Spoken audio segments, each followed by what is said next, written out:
Hello, traders. It is Tuesday, the 2nd of July, 2019. It's 8:01 a.m. Chicago time. This is episode number 1548. Derivatives trading involves substantial risk of loss and is not suitable for all investors. Past performance is not necessarily indicative of future results. This morning we have a mixed bag. The overall market sentiment is neutral today, in my opinion. The bonds, however, have really spiked up. The bond futures are up 21 ticks or 0.42%, with gold up $4.50, trading at 1,394-ish. If I was to pick a side, I would say the allocation is slightly to safety in terms of gold and bond movement. However, on the other side, we see that the 10 years only up 6.5 ticks and the Bund is unchanged. Crude oil's off, trading at 58.52. It's the laggard, down 57 cents or almost 1%. The Russell is the second weakest. The Russell dipped pretty deep into Friday's range, whereas the S&P bounced right off its high yesterday. The U.S. dollar is down 10 cents on the index. So that's where we stand. Mainly a mixed bag or neutral stance, neutral to slightly risk-averse stance this morning. In terms of what is on deck for today, what is likely to be driving the markets, the RBA in Australia cut its cash rate target by 25 basis points to 1%. This was expected, and for its second straight meeting. And that's really it. There's not much more that the market is pricing in, not seeing news coming across the wires overnight to push things around.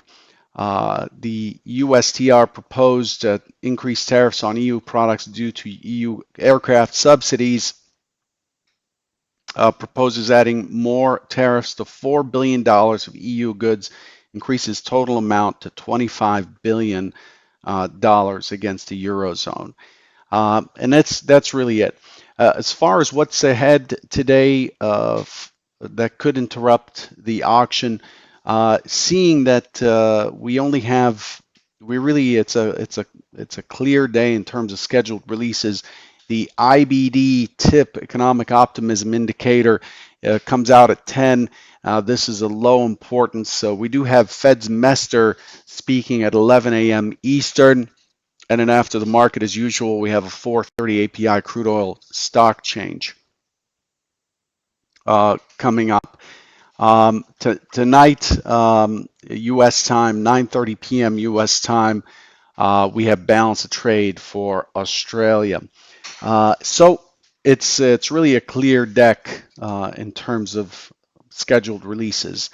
In terms of what we looked for today, what we planned yesterday versus what we got yesterday, the primary scenario is a likely push above the overnight high, expected a push towards 29.85 for a rotation down. I was looking for the largest rotation to be downwards and then for it to continue lower.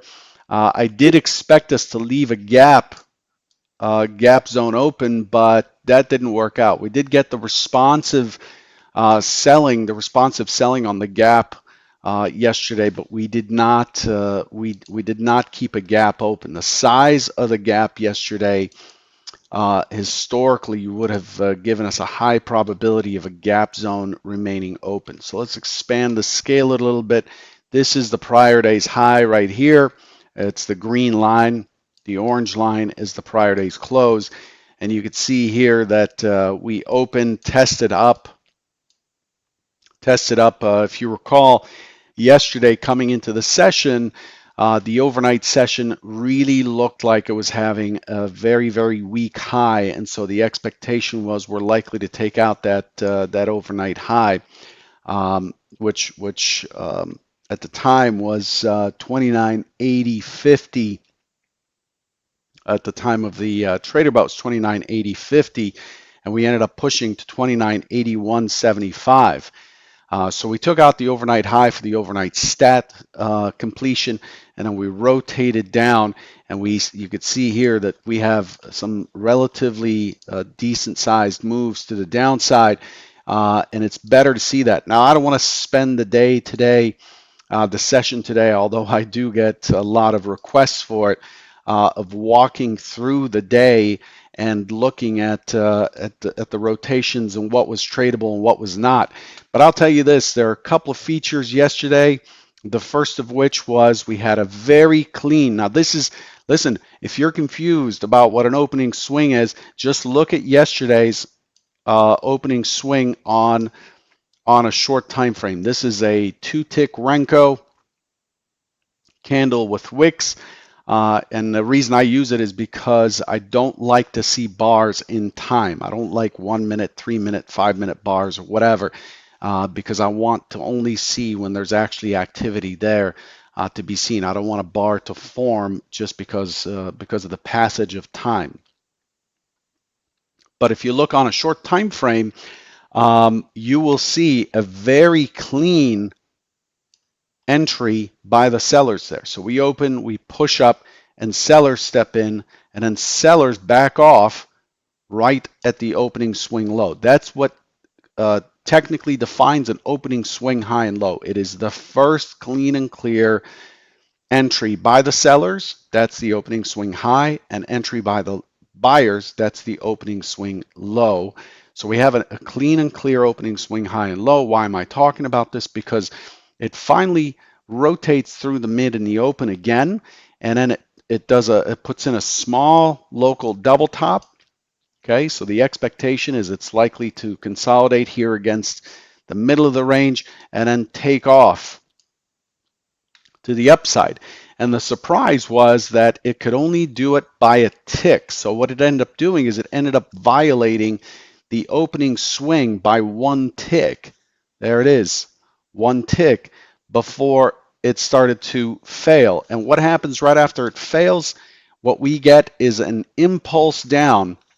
An impulse down. This is a rotation down with a without. Why is this set to? Should be set to 7. It's an impulse down. By definition, it's an impulse down without a counter rotation, a certain counter rotation.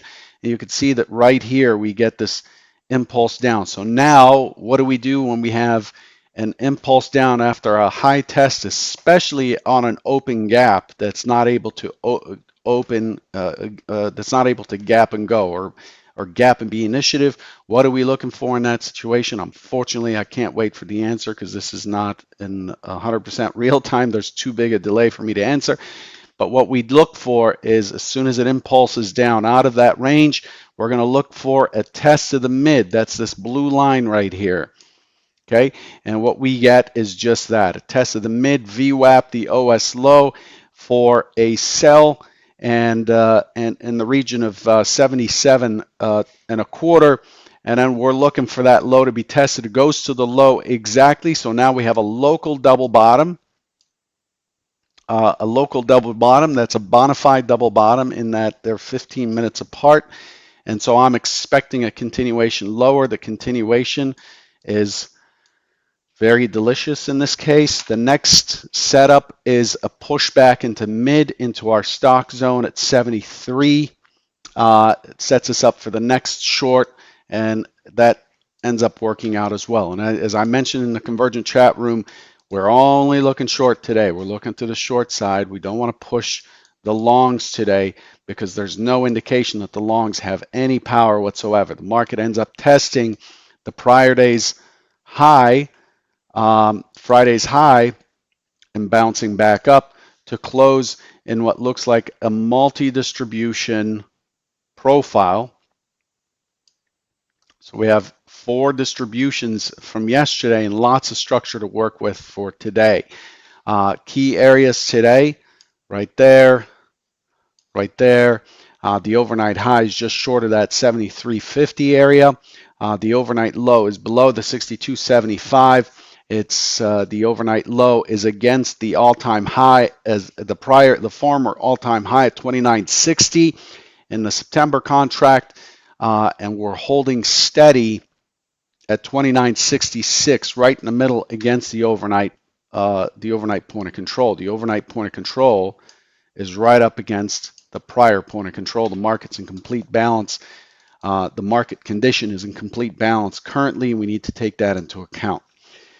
Walking into today, into the overnight session, the volume is relatively standard. Nothing exceptional happened overnight. We had a quick test down after the rally from the close, and then we held that pretty good. We pushed the high and we held above the mid for a good part of the session until the European opens and the Europeans come in and bring it below the mid to give us basically a mid VWAP and overnight point of control at the same exact price. Currently, mid VWAP overnight point of control at the exact same price. What does that mean? It means absolutely and completely balanced, completely neutral sentiment coming into the session. There's not much to glean from the overnight session other than to say that we're liking where the market rested yesterday. That's what we have. So it's giving us, it's setting us up potentially for a pretty quiet day today, or at least a pretty quiet open. So what do we have coming into today? What are we looking at in terms of plans? Get this set up here. Looking at current conditions,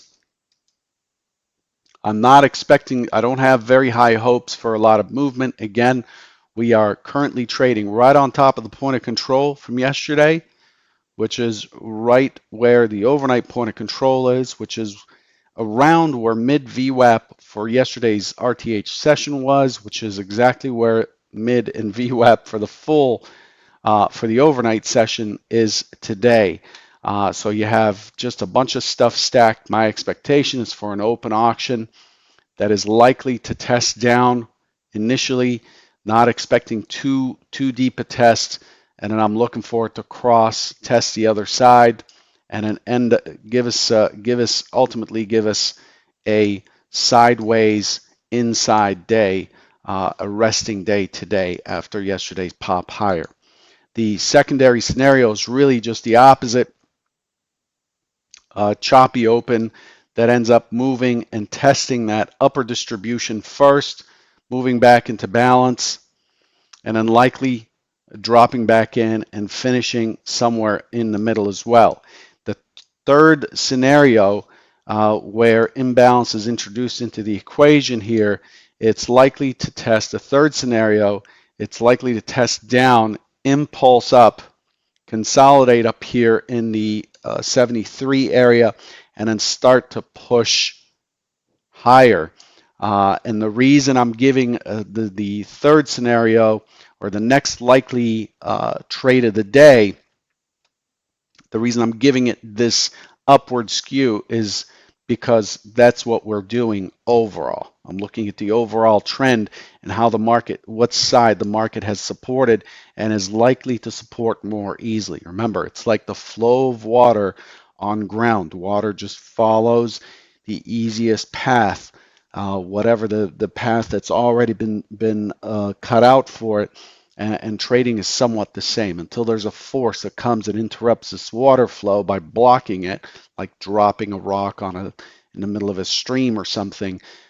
Generally, that takes a lot of participation and energy, but barring that, not having that input means it is likely to flow in the same way as it has been, and the flow has been to the upside. The trend is up very, very clearly. Okay, hope that makes sense, and hope you're picking something up for today's plan. But it's really important today to just kind of let things set up. It may take up to an hour for things to set up today on slow days. That's what happens. One of the key things to walk away with, by the way, is the difference between sitting and being ready for a trade setup and finding trades. Most people, when they're having a hard time, are actually going out and inventing or finding trades. If you look closely enough at a chart, you will find a trade. You will. And the validity of that trade is probably not as strong as something that you've studied and paid attention to and journaled about. And don't go finding trades. Just trade the trades that are yours. And if there's nothing to do, be productive. Do something else. Go work out or whatever. You don't have to trade every day. And if you're sitting in front of your computer, you're much more likely to go and invent trades, things that look real that are not. Good luck.